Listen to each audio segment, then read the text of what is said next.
Let's start with a fun quiz. Now see this image and think of what comes to your mind when you see this image.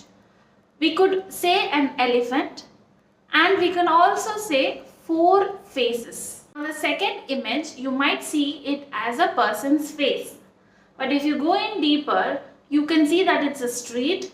There's a lady with a very big grand dress and there's an archway there. The third picture, I want you to guess this. It's a dog. It's very simple, but there are a lot of spots on it. Today's topic is Gestalt language processing.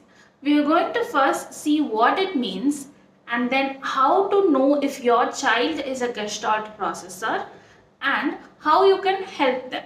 So let's start with the first part. The word Gestalt or Gestalt is a German word which is pronounced as Gestalt. This word has a very unique meaning. I want you to pay attention to the meaning. So the meaning is something that is made up of many parts yet is somehow more than or different than the combination of its parts. I just want to remind you that if this channel grows, I can reach more parents and I can make more videos. So if you would like it, please like the video and subscribe to the channel and let's grow together. So this is why I showed you those images in the beginning. Actually, these images are part of the Gestalt processing, which is a part of psychological theories. It deals with how human beings process information. So if you see those pictures, even though they were not very clear in the dog picture, you were able to identify that it was dog even though some things were missing. And in the other picture, the parts are faces, which is very different. But the whole picture was an elephant. Now the HUL logo seems to be a U for Unilever. But if you go into detail, you can see that there are specific symbols. For example, the dove, which is supposed to symbolize freedom, or the sun, which is about renewable energy. So actually the website gives a lot of information about the symbols inside the logo and what they mean. This is the last image. So here we all know that this is the Toblerone chocolate. But if you look deeper into the logo of the mountain, you can notice a bear. Now this bear is there to symbolize the heritage of the chocolate company, referencing the city of Bern, which is famous for bears in Switzerland. So you see that even though we process things on the whole as something, it has parts of that whole which can mean different things. They can have different meanings, they can be interpreted in different ways, but there's also a whole meaning also. So this is very important for you to understand before we delve into the language and communication aspect of Gestalt language processing. So now that we understood the word Gestalt, let's look at Gestalt processing. So like I said, Gestalt processing is a part of psychology which deals with the study of perception or understanding the environment. How do people understand? So even if there was no full information, we still understood it. Even if the parts represented something else, we still understand the whole as something else. So this is a psychology of perception. Now, how does this relate to language? Now understand that this is still a theory, that it is not completely proven, nor is it the gold standard, but it is one way to understand how autistic children and how some neurotypical children also process language, and that is a way of Gestalt language processing. Now when a child is a Gestalt language processor, what it means is that they are processing language, that is they are understanding language as a whole sentence or a whole script, rather than understanding the individual words in that sentence and processing them separately. So here I want to tell you about two things. One is the Gestalt language processing, another is an analytical language processing. So the theory goes that some children develop language by first acquiring a lot of one words like mama, papa, ball, milk, play, etc. And then, so this is at 1 year level. And then they combine those lot of one words into two-word phrases like mama go, papa come, play ball, drink milk. So they start making two words. And then they go to sentences like, Mummy, I want to drink milk. Let's go to the park. So this is how an analytical processor, that is a word by word processor, develops language. So many children are analytical language processors, and this is how they develop. Some kids, neurotypical, and most neurodivergent children are Gestalt language processors. So what this means is, it's just the reverse or the ulta of this analytical development, wherein their first level of language is sentence. They start with repeating whole sentences, things that they heard somewhere. For example, if you say, let's get ready to school, every time at 8 o'clock in the morning or before going to school, or even on Saturdays when there's no school, they might come to you and say, let's get ready for school. So they learn the whole sentences first before they learn the words inside that sentences. So the second level, so there will be a lot of scripts. You can see your child is repeating whole conversations that they heard on Peppa Pig or Bluey, or they might be repeating whole rhymes or dialogues that you said or your spouse said or they heard from somewhere. So you see that wherein an analytical processor has a lot of words in the first stage, a Gestalt processor will have a lot of phrases and sentences and scripts in their first level. So then it goes from big to small. So how the child built from 1 word to 2 words to 3 words to 4 words sentences. Here a child goes from sentence and then they break it down into smaller phrases. So let's go to school will become school or go to school. And then on the third level it will become school, and then they will understand the word go separately. So this is how analytical children develop, and this is how Gestalt processing children also develop. Now let's delve into how you can identify if your child is a Gestalt processor or not. Now again, just like hyperlexia or just like stimming, this is not a diagnostic label, but this is a way for you to understand your child, to understand how they are learning, so that you can support them in the right way. In the end of the video, I'm also going to talk about therapy strategies and how you can support your Gestalt processor. So stick for that. But before that, let's first see how to identify them. Now, one thing I want you to understand, it is very rare that a child is a complete Gestalt processor. So you can think of it as a line where there is analytical processing on one side and Gestalt processing on the other side. Most children do not fully fall into this area. They are somewhere in between. So they could be predominantly Gestalt processors, 80%, and they could be 20% analytical. They can be 50% Gestalt processors and 50% analytical. So by understanding how much of a Gestalt processor your child is, you can help them with those strategies. If your child is a predominant analytical processor, your therapy strategies will slightly change in order to support their path of development. And if your child is a Gestalt processor, your therapy strategies will change to support their path in development. I need your help in something. I'm going to ask you that at the end of the video. So please stay tuned till then. The first sign of a Gestalt processor is delayed echolalia. So delayed echolalia, and you also notice that they are mixing up pronouns. So instead of I, you will notice that they say a lot of you and he. Third thing is they have certain phrases for certain times. For example, asking for help. For among the children I've seen, so a few kids, it's always like kapatanga, kapatanga. It's just that one word all the time. So kapatanga means help me. Help me. So they can be stuck with that word instead of like help me, get up, lift me off the chair, push this away, I don't need this. So, or if they want something, it's always I want, and they're not getting flexible, or they're not trying different variations of words and sentences, but using only that particular sentence or phrase or delayed echolalia to convey that meaning.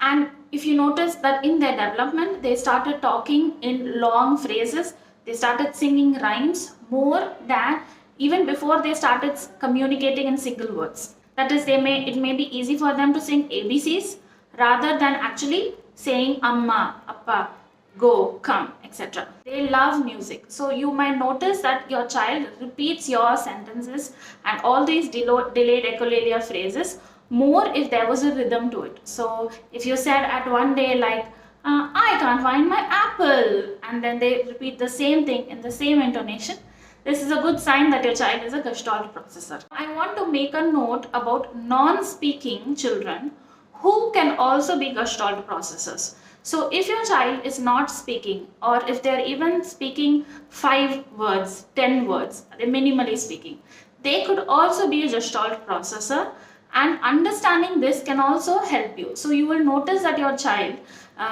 hums a lot of songs, but they are not singing the words exactly right, but they love music and they want to keep humming tunes all the time. Second sign that a non-speaking child can be a Gestalt processor is that they will replay back certain jingles or rhythmic parts of a video again and again to listen to that specific jingle. Another sign is that they will attend to you only if you speak very animatedly and in a lot of music and intonation. But if you communicate more in like words like come, listen, sit, it might be difficult for them to communicate and connect with you. Another extra sign is that they might even try to replicate that part of the series that they watch, or the TV or the music that they watch, either through sound, or even if they don't have the words, they might be speaking as if in jargon. But if you look very closely, you can notice that they have that intonation of that specific rhyme, and they might even act out that particular scene by doing the actions or with pretend play toys. Another sign is that they may not respond very well to one picture with one word stimuli. That is, if you're trying to do a lot of picture recognition with them, if you have an AAC system and you put pictures with one words and they're not responding well, then it could be a sign that they are Gestalt processors, and you can modify the AAC or the picture system to have intonation, to have a phrase and their interested sounds in the system. Then they might respond and understand and communicate more effectively. Let's look at what type of help you can do as a parent to support their language development. Number one, the most important thing is that you have to accept and acknowledge your child's Gestalts. A lot of times we think that this is meaningless. What they're saying doesn't make sense. It is just repetition. It is having no meaning. It is useless. Sometimes we may think that. So if you are somebody who's thinking that, first of all, try to change your mindset and try to first accept it. So your child is trying to communicate. They are trying to get the words. The words, even though the sentence, even though it doesn't make meaning to you, it has some meaning to your child. So first stop. Think of not stopping the echolalia, not stopping the delayed scripting, but instead tune in and listen to what they are saying. See if the sentence that they say has some relevance to the situation right now. For example, if you show a picture of a birthday scene to your child and they start singing happy birthday, or they say cake, or they say red velvet cupcake. So these are all things that children have done with me. So I'm just giving you examples. If they sing happy birthday song, it is still good because you're trying to make meaning with the picture. They may not be answering the exact question you're saying. And again, let's come to questions in the second tip. But they are saying something related to the picture which has to be acknowledged. So if they're singing a happy birthday song, you join in and sing with them. You make the actions, you blow out the cake with them, join in. The second thing is if they say one word like cake, then you can say, yes, it's the cake. So you acknowledge what your child says by first starting with the yes statement and then finishing it with the it's a cake.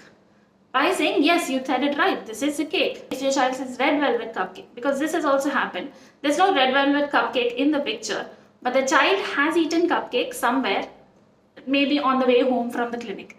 So he says cupcake when he saw the cake on the table. The fifth way is to follow me on Instagram. I know I have not been very consistent on YouTube for the last few months. It's because I was trying to establish an Instagram account, because there the videos are very small and can be made quickly. So I was trying to do that, and we have a small community there, and I request you, if you have an Instagram account, come follow me there, because every day I will post interesting stories and I'll share a lot of tips, motivational information for parents, and you will get a lot of small videos also.